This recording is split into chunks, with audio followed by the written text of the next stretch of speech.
ডিব্ৰুগড় বিশ্ববিদ্যালয়ত ভাষাৰ ওজাৰ প্ৰতিমূৰ্তি উন্মোচন।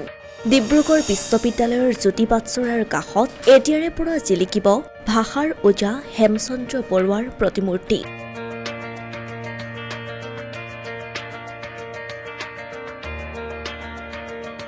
১৯০ সংখ্যক জন্ম জয়ন্তীৰ দিনটোতেই ভাষাৰ ওজাগৰাকীৰ ব্ৰঞ্জৰ প্ৰতিমূৰ্তি উন্মোচন কৰে বিশিষ্ট চিন্তাবিদ তথা সাহিত্যিক ডক্টৰ নগেন শইকীয়াই।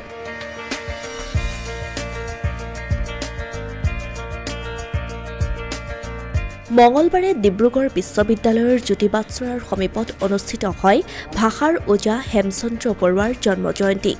পুৱা 10:30 পৰা আৰম্ভ হোৱা এই গাম্ভীৰ্যপূৰ্ণ অনুষ্ঠানটিৰ আঁত ধৰে অসমীয়া প্ৰতিদিনৰ সহযোগী সম্পাদক প্ৰকাশ মহন্তই।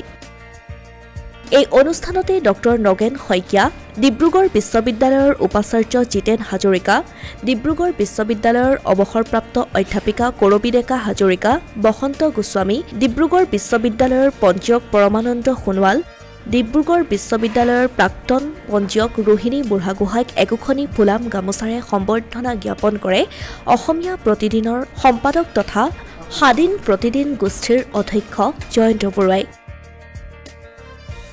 এই অনুষ্ঠানৰ আদৰণি ভাষণ প্ৰদান কৰি স্বাধীন প্ৰতিদিন গোষ্ঠীৰ অধ্যক্ষ জয়ন্ত বৰুৱাই কয়, আজি আমাৰ ভাষাৰ ওজা হেমচন্দ্ৰ বৰুৱাদেৱৰ ১৯০তম জন্মদিৱস আৰু এই জন্ম দিৱসৰ লগত সংগতি ৰাখি আমি এই ডিব্ৰুগড় বিশ্ববিদ্যালয়ৰ এই স্থানতে ওজাগৰাকীৰ এটা পূৰ্ণ অৱয়ব ব্ৰঞ্জৰ প্ৰতিমূৰ্তি স্থাপন কৰা হৈছে আৰু এই প্ৰতিমূৰ্তি স্থাপনত আমাক সম্পূৰ্ণ সহায় সহযোগ আগবঢ়ালে এই ডিব্ৰুগড় বিশ্ববিদ্যালয়ৰ কৰ্তৃপক্ষই। আজি তেখেতসকলে দিয়া সহায় সহযোগৰ বাবেই আমি এই স্থানত এই মূৰ্তিজনা স্থাপন কৰিব পাৰিছো আৰু ইয়াৰ বাবে মই ডিব্ৰুগড় বিশ্ববিদ্যালয়ৰ উপাচাৰ্য ডক্টৰ জিতেন হাজৰিকাদেৱ আৰু পঞ্জীয়ক পৰমানন্দ সোণোৱাল দেৱকে ধৰি ডিব্ৰুগড় বিশ্ববিদ্যালয়ৰ অসমীয়া বিভাগৰ লগতে সমূহ বিভাগৰ সমূহ কৰ্মকৰ্তাক মোৰ আন্তৰিক কৃতজ্ঞতা জ্ঞাপন কৰিছোঁ। উৰুলি সংশোধনীৰ মাজেৰে বন্তি প্ৰজ্বলনৰ পাছত অজন্তা গোস্বামীৰ কণ্ঠত গীতৰ ৰূপ পোৱা পদ্মনাথ গোহাঁই বৰুৱাৰ এফাকি কবিতাৰ ধ্বনিত হেমচন্দ্ৰ বৰুৱাৰ ব্ৰঞ্জৰ প্ৰতিমূৰ্তি উন্মোচন কৰে মিতভাষৰ স্ৰষ্টা ডক্টৰ নগেন শইকীয়াই।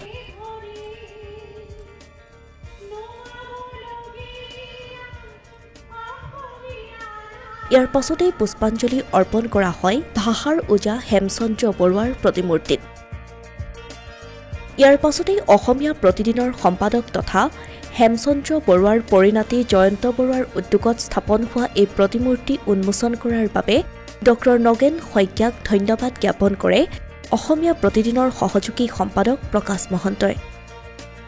প্ৰতিমূৰ্তিটো উন্মোচন কৰি ডক্টৰ নগেন শইকীয়াই অসমীয়া সাহিত্য তথা সমাজ জীৱনলৈ হেমচন্দ্ৰ বৰুৱাৰ অৱদানৰ কথা সুঁৱৰি কয় যে হেমচন্দ্ৰ বৰুৱাৰ এই অভিধানখন অসমীয়া জাতিৰ বাবে এক ডাঙৰ উপহাৰ। প্ৰথম এইগৰাকী মহান ব্যক্তি আমাৰ সকলোৰে পৰম শ্ৰদ্ধাৰ পাত্ৰ ভাষাৰ ওজা হেমচন্দ্ৰ বৰুৱা। ভাষাৰ ওজা বুলি ক'লেই আমি জানো যে কেনেকৈ এইগৰাকী লোকে অকলশৰে অসমীয়া ভাষাৰ তাৰ যিটো বিশুদ্ধ ৰূপ সেই ৰূপটোক ৰক্ষা কৰিবৰ কাৰণে কেনেকৈ যত্ন কৰিছিল।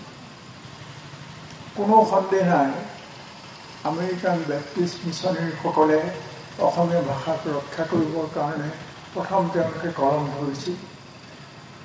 কিন্তু তেওঁলোকৰ ভাষাৰ যিটো ৰূপ, সেই ৰূপটোৰ লগত হেমচন্দ্ৰ বৰুৱা ডাঙৰীয়াই অকণমান তেওঁ তাক একেবাৰে পূৰ্ণ ৰূপত সমৰ্থন কৰিবলৈ দি অসুবিধা পাইছিল। এইবাবে যে অসমীয়া ভাষাৰ যিটো মূল সেইটো সংস্কৃতৰ পৰা অহা আৰু তাৰ লগত অন্যান্য আমাৰ বিভিন্ন জনগোষ্ঠীৰ শব্দ প্ৰকাশভংগীও লগ হৈছে আৰু এনেকৈ আমাৰ ভাষাটো গঢ় লৈ উঠিছে। হেমচন্দ্ৰ বৰুৱাই সেই গুৰিটো লৈ গ'ল আৰু অভিধানখনত তেওঁ সেই গুৰিটোৰ ওপৰত ভিত্তি কৰি আমাৰ জাতীয় জীৱনৰ এই যিটো ভাষাৰ ভেটি সেইটো নকৈ সুন্দৰকৈ বান্ধি থোৱাৰ ব্যৱস্থা কৰিলে। আমি গোটেই জাতিটোৱে সকলো সময়ৰ বাবে হেমচন্দ্ৰ বৰুৱাৰ নামত কৃতজ্ঞ হৈ থাকিব। হেমকোষ প্ৰকাশৰ সময়ছোৱাৰ কথা সুঁৱৰি ডক্টৰ নগেন শইকীয়া এই প্ৰক্ৰিয়াটোৰ সৈতে কিদৰে জড়িত হৈ পৰিছিল সেই কথাও ভাষণ প্ৰসংগত উল্লেখ কৰে ডক্টৰ নগেন শইকীয়াই।